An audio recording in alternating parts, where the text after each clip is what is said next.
Yeah, welcome to KJTV. And we looking on Saturday's news going in Kenya right now about the Matiangi saga. Matiangi was purportedly supposed to have been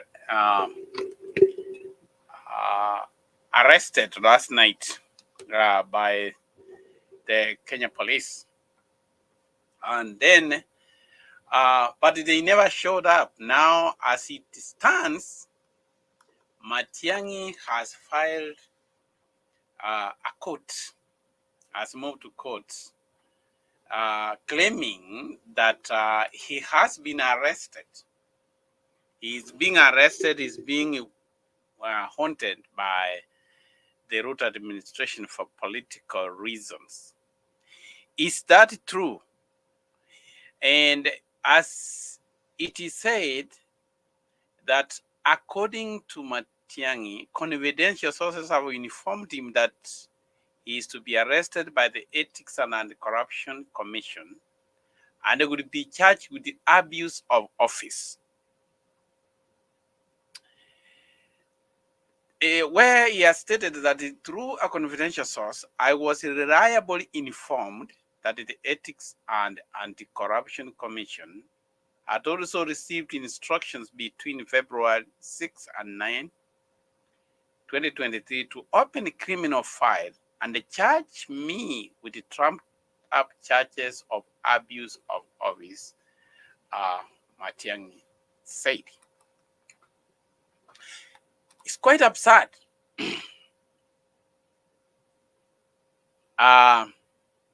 That those allegations which have been refuted, the DCI boss, Mohammed Amin, former Interior CS Matiangi, faked raid on his home. This raid actually attracted so many people. Even the former Prime Minister was in his office. Now ask yourself, this is the immediate Interior Cabinet Minister. Could it be who is now telling the truth? Is it the government or Mr. Matiangi? You know, he has kind of raised some issues which it says that he got intelligence information. This intelligence information, which he had declared before that intelligence is not evidence. This is Matiangi talking about this. In our constituencies in Nairobi, moved around on a Sunday morning and so on. That can't be their own money, obviously, as it were. And if you followed the guy and you tracked their record, you discover they're one of the people that Kinoti is actually following up. But until Kinoti gathers enough information, some of the information we have is from intelligence. And my judge friends who are in the room tell me intelligence is not evidence. You see, so the question is, and then you are faced with this thing of you are using evidence you have acquired from illegal sources. So I don't know how we will win, because you see, we have intelligence, this is what is happening. We have intelligence, this is the kind of guy we are dealing with. I turn up at, before my friend judge, he says this is evidence obtained from illegal sources. Well, that was Matiangi when he was the cabinet CS for Interior. Intelligence is not evidence. So he has the intelligence. So who do we believe? Did they abort the operation because they realized that the information had leaked? What is really the truth here? And if you can listen to Dansan Yomari, who is the police officers arrive at the home of the cabinet secretary. My client is holed up. Have you been able to access him? I have been with him. I've left with him. Yeah. My client is holed up as if he's a fugitive in his own country. This is a former minister in charge of security. This is a former minister in charge of the police. This is a minister who has served the citizens of this country. civility must be retained. We can't have a rogue government that comes at the midnight to arrest the former CS.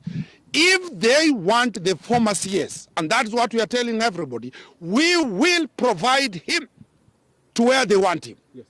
If they want to do any search, because what they want is to go to his house, plant guns there, plant fake things there, then frame him with trumped up charges.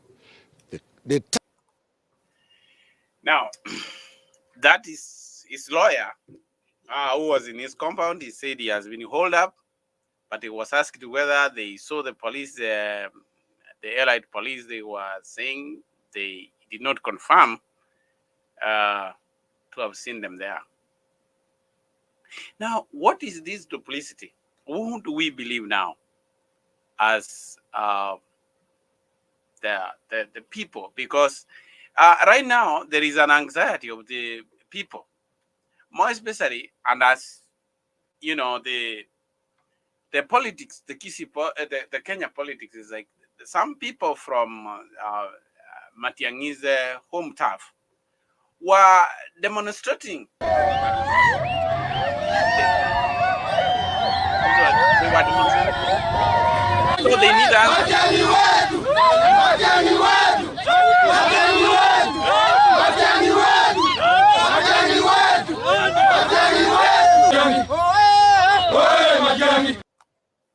Now, that is the anxiety going on.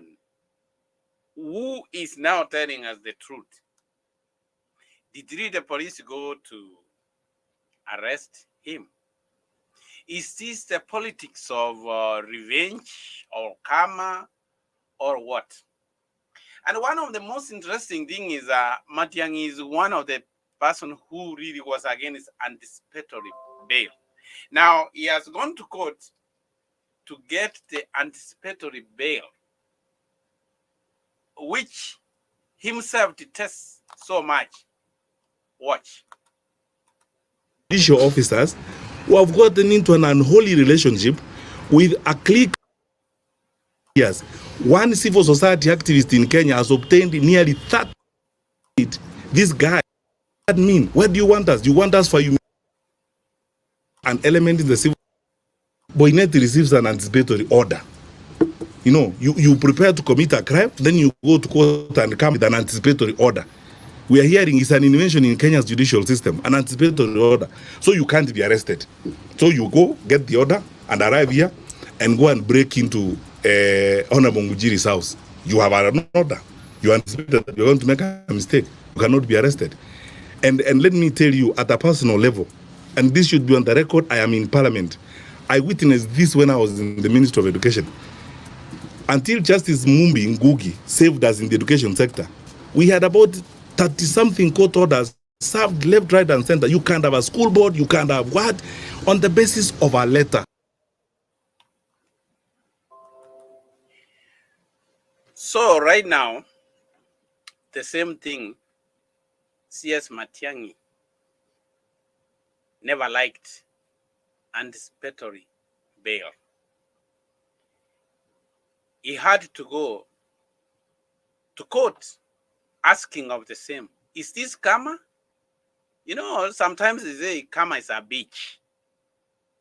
Now, he has gone to obtain anticipatory bail so that when the police come to arrest him, he will have a bail which is preventing him to be arrested. Something it is tested. You know, at times it's that's what I say. Sometimes politics of Kenya is really funny how it works. Now that we don't know exactly the truth, whether the police went there, now that the DCI, the Minister for Interior, Kithure Kindiki, has refuted, says they never sent the police. EACC never sent the police. So, who is now telling us the truth? We may not know the truth. Is it just the fear? Or was their plan. Now that he was the CS for Interior, he could be having his friends in the ministry who might have leaked this information. Now, where is this going? Is this courting attention, or is energizing the forces which are going to fight? You know, these things are, and actually even the current government, they should always know. This was the same man who was very powerful, who could arrest them. So if they are doing it, let them know that they will also be done the same. Now, how do we get, and you know, this is some of the things that we have to talk and come to an agreement that where should people go to arrest the minister at night? A person like that, he would be summoned, as they say. But then, now that the government has refuted, but let us see all of these things which have been happening in the country. We have seen there's been wars going on about war against Uru, that he has not been paying taxes, all these things coming up, and now up to culminating to all of these issues we are seeing here. There is a lot of noise in the country, and I think people, when they do that, when they fear, when there is an anxiety, there is always good to give people who have served peace to settle down, and if there are any issues, it needs to be addressed. Because all these things, this was the man who has been arresting people. Who thinks you will not be arrested before? See what he was saying one time. We can't move a police station to your office.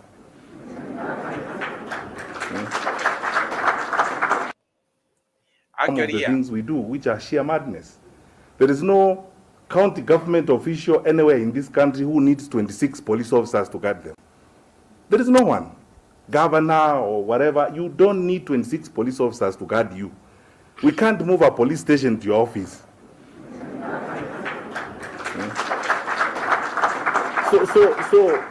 So when the Inspector General engages in this rationalization and the deployment of resources, the Inspector General is not a politician. We are not politicians. We are doing things that make sense, looking at the challenges we have that we must move forward with.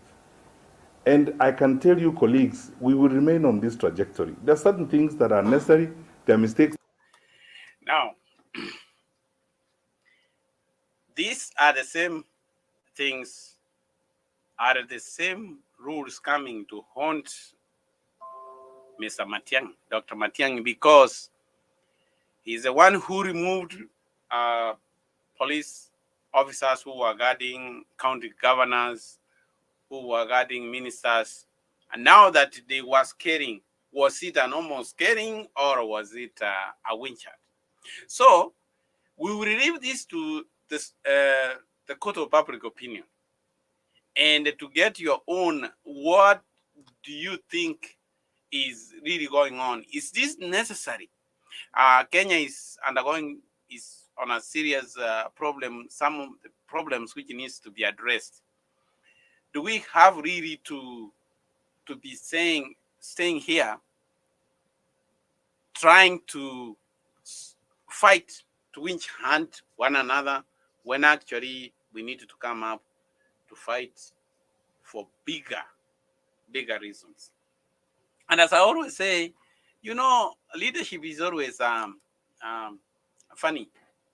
You know, who knows what evil lurk in the hearts of men? The shadow knows. At times, when people are looking for elections, they are saints.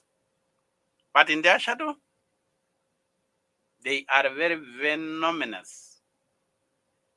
They just see that they are leading wolves.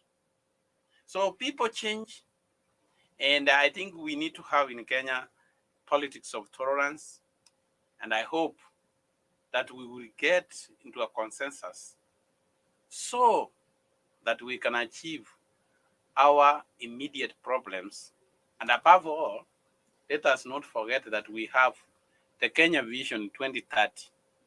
And the 2030 is just 7 years remaining. Let us not lose focus. Let us do our politics in civility, and let us stop all this witch hunting which we are having. Kenyans are not going to benefit out of this bickering here, who is what, who is going to be arrested. Let us focus and let us be a united country where we disagree to agree. We don't have to be fighting. Just know, even if you are in authority, come as a bitch is gonna come